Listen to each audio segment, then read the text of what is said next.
X की cube plus x has only one real zero. ये कहा गया है कि ये वाले स्टेटमेंट का केवल एक रियल जीरो है। इसके लिए हम इसको करते हैं फैक्टराइज। एक्स की क्यूब प्लस एक्स, इसमें से रहता है कॉमन एक्स, अंदर रहता है एक्स स्क्वायर प्लस में वन, और जीरोज फाइंड आउट करने के लिए इस वैल्यू को जो फैक्टराइजेशन हो जाता है, जो कि आंसर हमारा मल्टीप्लाई में है, वो फैक्टराइजेशन में कहलाएगा। ऊपर वाला जो है ये सॉल्यूशन था इसका, इसको हम रखते हैं इक्वल में जीरो। ये क्या कहलाता है कि एक फैक्टर ये है, दूसरा फैक्टर ये है, इन दोनों की मल्टीप्लाई जीरो है, तो इनमें से एक तो जीरो है। हो सकता है एक्स की वैल्यू जीरो हो सकता है x square plus one is equal to zero. अब हम इसको देखते हैं कि ये बात सही है।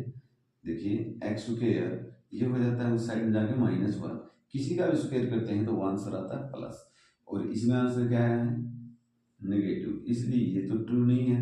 ये जो है ये इसका रियल जीरो है, तो रियल जीरो क्या रहेगा वन, तो इसलिए ये वाले स्टेटमेंट हो गए ट्रू। अब इसने कहा है कि a polynomial of nth degree, degree मतलब जो उसकी मैक्सिमम पावर होती है वो डिग्री कहलाती है। वो डिग्री कितनी कहलाएगी, क्या कहलाएगी, कह रहा है कि nth डिग्री जो होगी उसके रियल जीरो जरूर होंगे, कोई जरूरी नहीं है, क्योंकि हम ऐसे भी इक्वेशन देखते हो एक्स स्क्वायर प्लस में एक्स प्लस में फोर, इस इक्वेशन पोलिनोमियल इक्वेशन के हम जिसकी डिग्री कितनी है टू, इसके हम जीरोज फाइंड आउट करते हैं, और उसके लिए हमें पता करना है डी। डी के लिए हम करेंगे b two minus four a सी,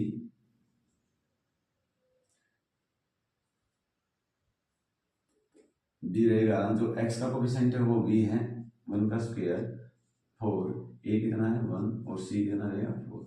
अब हम इसको आगे सोल्व करते हैं तो ये हमारा आंसर आया वन माइनस में 16, यानी कि आंसर आया हमारा -15। इसका जो डी आया, डी इस वाले जो इक्वेशन, इसके लिए जो इक्वेशन ली थी हमने ये, इसका डी आया है -15। जब आंसर आता है डी का माइनस में तो उसके रियल जीरो नहीं होते हैं, तो इसलिए ये वाली स्टेटमेंट गलत हो जाती है कि एक कोई भी nth डिग्री की पॉलिनोमियल हम लेंगे तो उसके जीरोज होंगे, ऐसा संभव, ऐसा बिल्कुल भी पूर्ण रूप से नहीं कह सकते। हाँ हो सकते हैं, अगर वो डिपेंड करता है इस डी की वैल्यू पे, तो इसलिए ये वाली स्टेटमेंट हो जाती है रॉन्ग, और ये वाली स्टेटमेंट क्या है हमारी करेक्ट।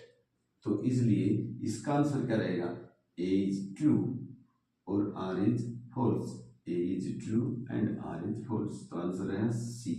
इस वाली जो असर्शन और रीजन है इसका सॉल्यूशन है आंसर सी।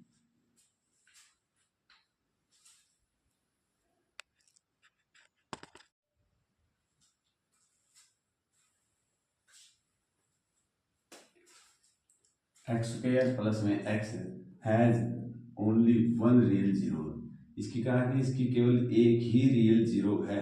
अब हम चेक करते देखो, इसके फैक्टराइज करते हैं, एक्स स्क्वायर नहीं एक्स की क्यूब प्लस में एक्स है, इसमें से हम कॉमन करते हैं एक्स और अंदर रह जाता है एक्स स्क्वायर प्लस में एक। अब हम जब जीरोज फाइंड आउट करते हैं तो जो फैक्टराइजेशन हो जाता है, जो मल्टीप्लाई में होता है वो फैक्टर होता है, सिंप्लीफिकेशन क्या होता है, जो आंसर होता है प्लस माइनस में होता है, ये मल्टीप्लाई में हो जाता है, क्योंकि एक फैक्टर ये बन जाता है एक ही फैक्टर। अब इन दोनों फैक्टर्स को जीरो फाइंड आउट करने के लिए हम इसको रखते हैं इक्वल में जीरो की। अब इन दो की मल्टीप्लाई जीरो है तो इनमें से एक तो जीरो के इक्वल है, हो सकता है ये जीरो के इक्वल हो सकता है ये इक्वल जीरो के हो। देखो x, ये फर्स्ट फैक्टर जो जीरो के इक्वल है तो x की इसका जो जीरो क्या हो जाती है जीरो हो जाती है। और जब हम सेकंड फाइंड आउट करते हैं एक और वैल्यू, यानी जिसे हम रूट भी कहते हैं, देखो ये हो जाता है जीरो।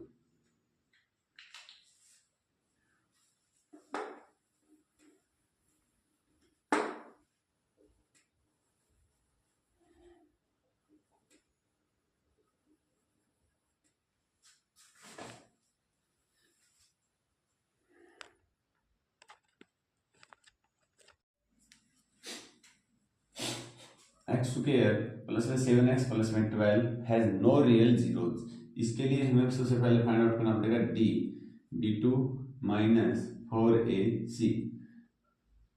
b क्या रहेगा, जो x का कोफिशिएंट है वो हमारा रहेगा b, एक्स स्क्वायर का कोफिशिएंट a, और जो कांस्टेंट टर्म है वो रहेगी c। अब हम निकालेंगे इसका d, देखो b2 यानी कि 7 का स्क्वायर माइनस में 4, ए कितना है 1 और सी है हमारा 12, इनकी इसको भी सोल्व करते हैं तो हमारा आंसर आता है 1 और ये 1 जो है ये रहेगा ग्रेटर देन 0। यदि डी ग्रेटर देन 0 है तो उसके जीरोज कैसे होंगे, रियल जीरोज होंगे, रियल जीरोज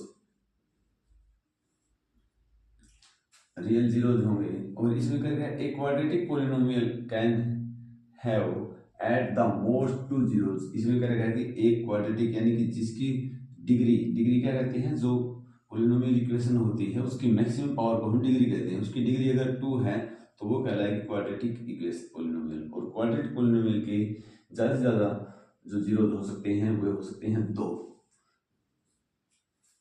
इसलिए ये स्टेटमेंट तो है ट्रू, ये वाली हो जाती है फॉल्स। क्यों हो जाती है, क्योंकि इसने मना कर रखा है कि जीरोज इसके रियल नहीं होंगे, बल्कि इसके जीरोज कैसे होंगे, रियल।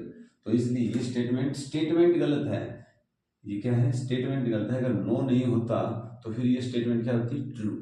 नो की वजह से स्टेटमेंट क्या रह जाती है, गलत। तो इसलिए इसका आंसर क्या रहेगा, इसका आंसर रहेगा कि A is false and R is true, यानी कि आंसर